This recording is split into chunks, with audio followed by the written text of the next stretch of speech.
congratulations on getting into the festival. Thank you. It's such an honor to get a screening for a doc in LA County. You know how hard that can be. So. How'd you find out about Scramble? How'd you get involved, and where'd you find the story concept?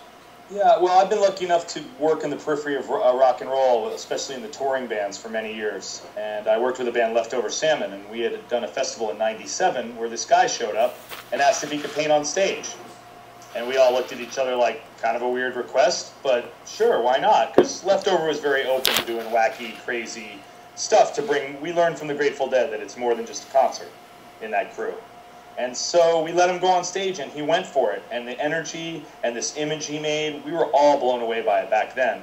And occasionally I'd run into him with that band, but then I also do a lot of concert films. And I started encountering him and other live painters, and I thought, wow, what a great fusion of two of my favorite forms in art, which are music and painting. Why Scramble specifically? Why not another artist? Well, I think Scramble represents this current generation, and he's definitely an originator of this particular form of sort of capturing the image rather than doing his own art in the space. Him, unlike many other painters, I mean, it really is a full body. He's totally into it, just full commitment.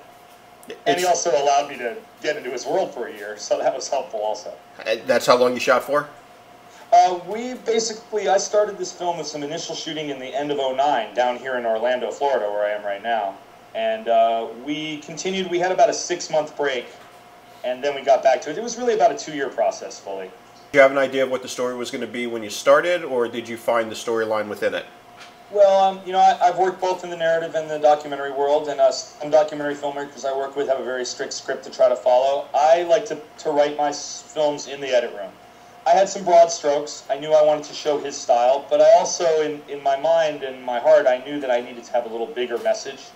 And so my broad strokes of obviously covering his style and technique and what he does is intermixed also with these bigger ideas of creative inspiration, what it means to perform live as a musician. And so those things were in my mind, and it turns out in the end that we really did get a film that's fairly close to my original vision.